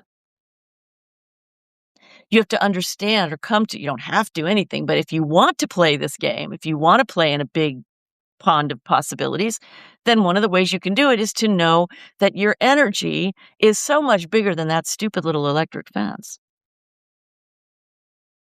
And that when you tune into your energy, it can even nullify the energy of the fence and you can, walk through it. Like it's a whole different game. That's the evolutionary shift that we are in now, is a different game. And that's exciting to me. It kind of fucks you up, but it's good stuff. Do you know what they did over here, Devin? They gave me 19,000 hearts. And there's like 3 people in the room right now. Teresa, why cups? What's with cups? And Teresa, I want to pull a card for you, if that's okay with you.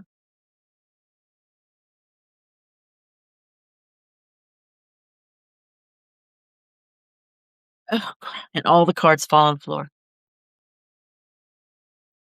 Oh my God. Well, maybe not. Maybe not. I mean, like every single card, some fell on the floor and some fell next to me on the chair.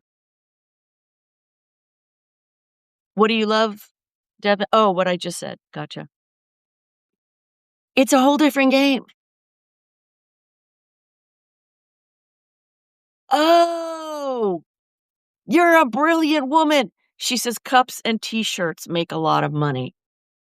Child, if I do manage to love doing t-shirts and cups, it is 78 pickup Abigail. Jesus. Um, I think that's such a great idea, Teresa. Thank you.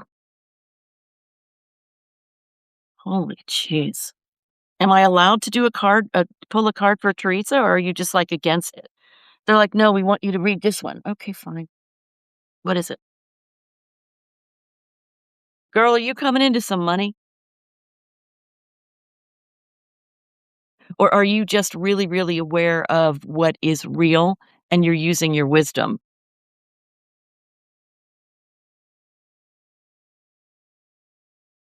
because King of Pentacles is someone who is at the top of their game with the physical or at the top of their game financially. So that's that card just wanted to fall out. So I'm gonna pull another one. If they'll let me shuffle it, honestly, it's like having dropsy, I suppose. Never had dropsy. What is happening? What is happening here? Okay, they want me to tell you that the Justice card came up and it was upside down. I went and put it back, of course, so now I can't find the thing. Um, and it was reversed, and it's about making things right within yourself. It matter. Yeah, that's this is my Milo. Judge Milo.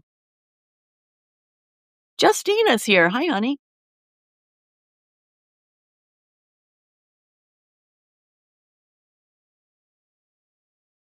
Are you hold on, let me take a second here to tune in.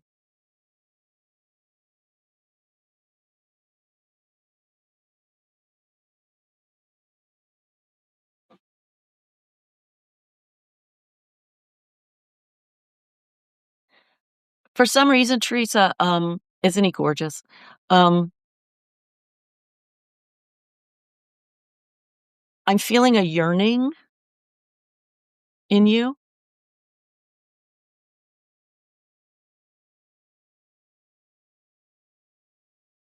And I keep seeing like a hole, not a big hole, but a hole that like goes down through the center of your heart. It's like a deep heart yearning that you're experiencing. And the Judgment card is really about finding what is right for you internally. And what I was going to say before is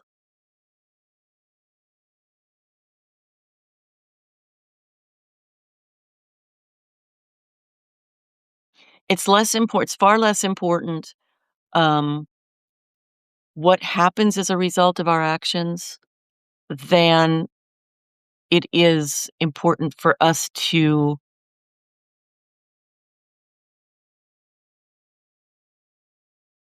be settled within ourselves so that whatever we're doing it because we really wanted to do it.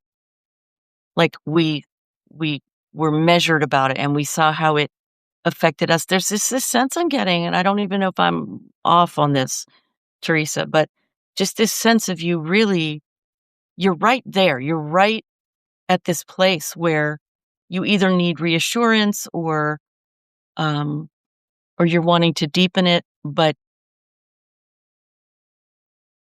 you have the right to have what you want. You have the right to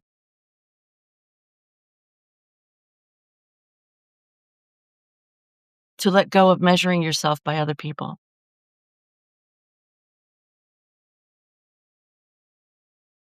You don't have to measure yourself by other people. It's really, I mean, this has been a tough one for me because, what are you doing, cat? Oh, okay. It's traditionally been a tough one because I've looked outside as everybody has. Um to see how I'm doing. Am I doing this right? Am I okay? Am I not okay? And all that stuff. Hi, Justina and Abigail. Devin, Abigail wants to know how you're doing. Was that at all helpful, Teresa? I hope so. If it wasn't, I apologize. Hello, Graham. Graham cookie. I love graham crackers. Oh my God. And when I was a little kid, I used to let those things get so freaking mushy, they would just like disappear. Abigail says she was thinking about you, Devin. You too, Justin. Yeah. This is really interesting. So I've got TikTok here and I've got Substack here. And Substack, I look very white. Um, gra yeah, graham crackers, not the cereal. And over here on TikTok, there is some kind of filter that is making me look extremely healthy and pink and, like it's great, but I have no idea what it did. I kept hitting reset because it shows me with this red thing on my nose, which over here doesn't exist. Golden grams. Yes, please. Yes, please. So Devin is answering your question, Abigail. He says, I'm doing well. My nerves are calm. I enjoy having you say hello. Great people and inspiring discussions. I do have makeup on, but I don't have a lot of makeup on. I really, the tone of my skin is very rosy on TikTok, and it is not rosy at all on over here. It's pretty. I know. I look really good. You know what I think I'll do? I'm going to take a screenshot of myself, and then I'm going to stick it into um, Claude.ai or something and ask it to make me a a headshot. So here, oh my God, I look like that look. This look, it's very grandmotherly. I can't take it. Maybe if I had grandchildren, that'd be one thing, but I don't. Oh, and then you can't see my eyes in that one. So this is what I do when I'm on Zoom or when I'm on TikTok. Sometimes I'll do it, but especially when I'm on Zoom and I'm not the only person talking, um, I'll take all kinds of pictures of myself because something about me and the camera, we get along really well. Not over here today, just saying, but over here, fabulous, really good. Actually, oh no, it's only 22% over here. Okay, yeah, I'll have to leave it plugged in. TT is making people look very yellow. Well, not me. I look fabulous, darling. I look absolutely amazing. Thank you, Devin. Devin says I look beautiful. Thank you, Devin. I am beautiful. Did you guys see the movie, the Barbie movie? Do you guys see that movie?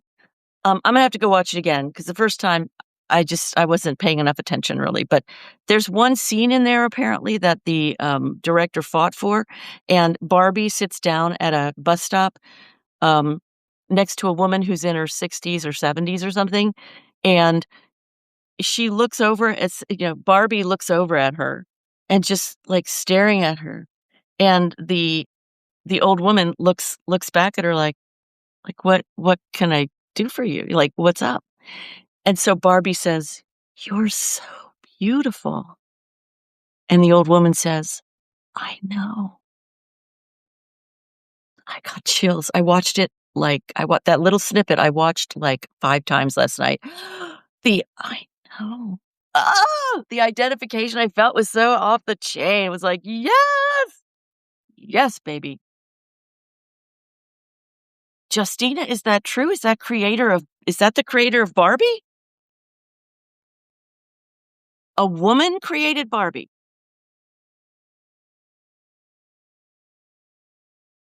Oh, no. No, that was a different woman. That's a different woman. Yeah, that's a different one. Yeah, that's a different actor. I can't think of her name. I can't even quite see her face, or I would have her name, but oh well. Okay. So what can we go away with holding happiness in the heart? Here we go. Page of Wands.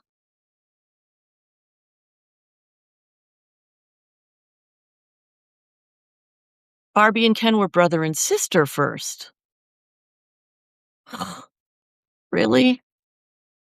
Really?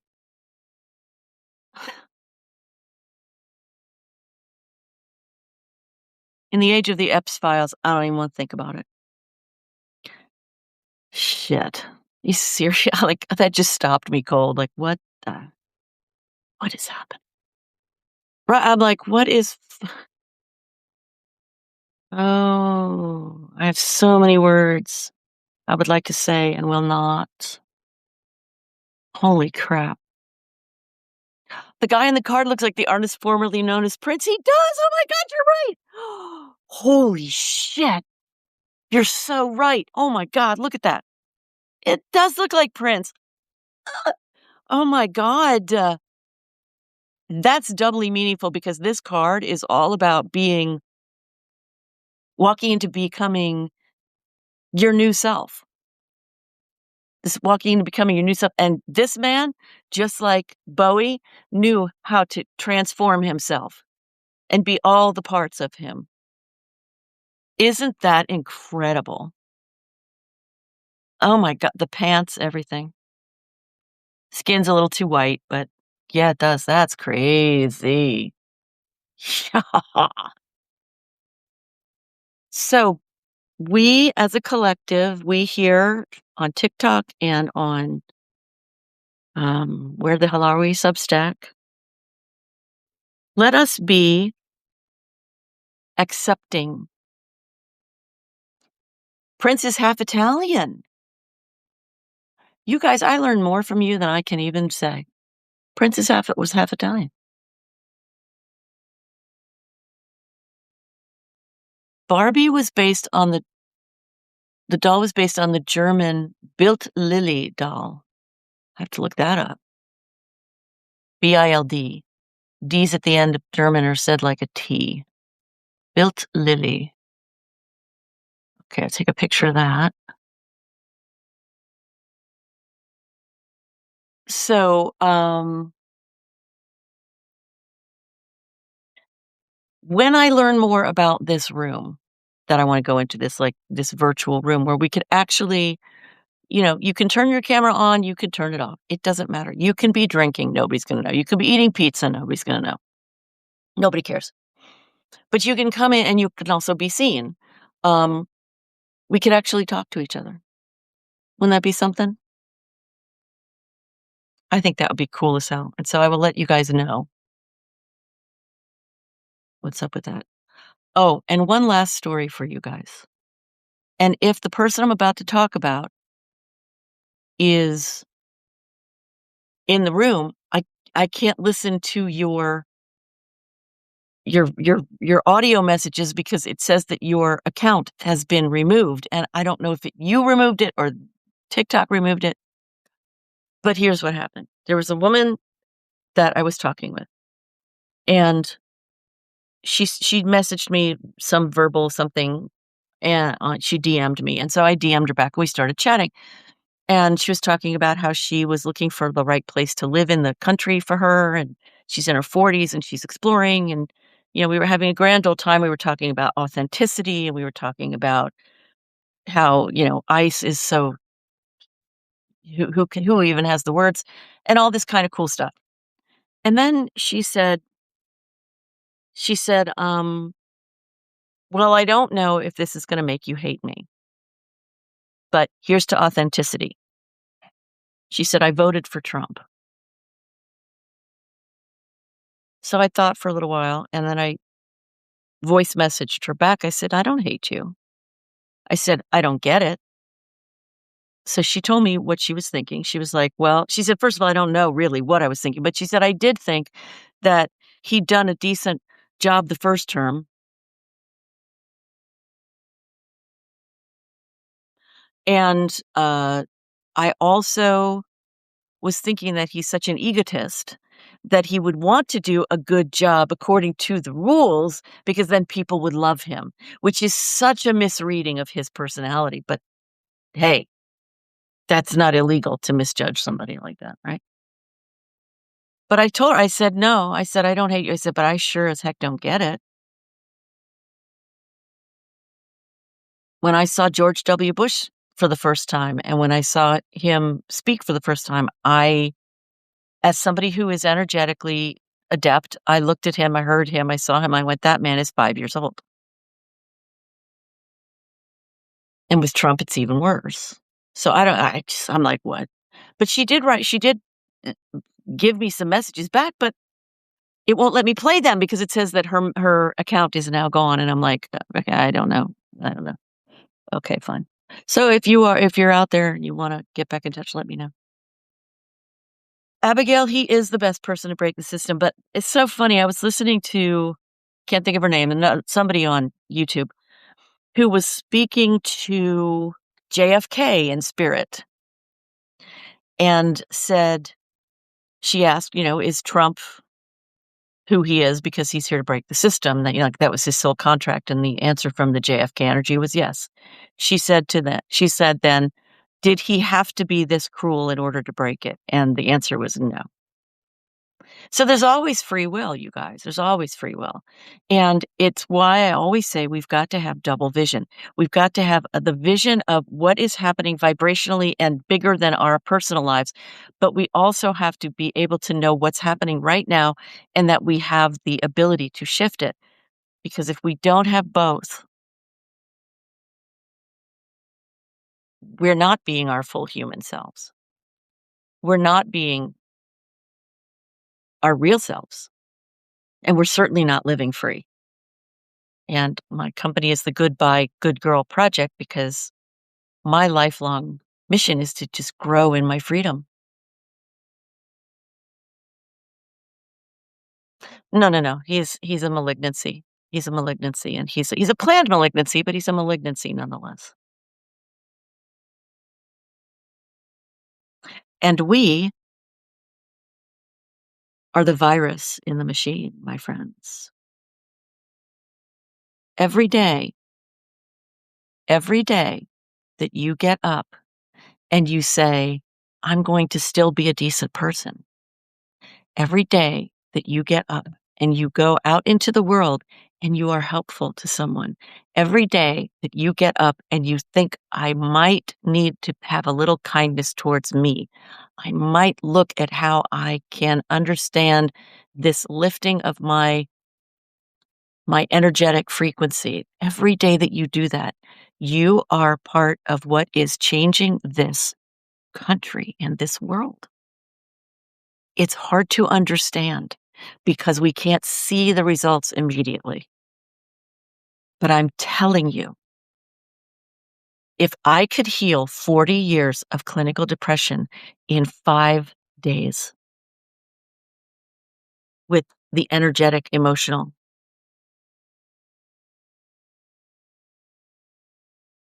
what can you not do? Go have some fun tonight or be gentle tonight and have some hot chocolate or something, okay? I love you guys. I'm so grateful. Abigail says we will shift it faster as long as dump truck, my word for him, not hers, has no plan to fix. Oh no, he doesn't want to fix anything. That's not his gig. I love you guys. I really do. I'm going to be here tomorrow at 11 a.m. Eastern to talk about breaking up with the traditional readings of the sacred texts and looking at the practical mysticism. Okay? Good night, you guys. Be well.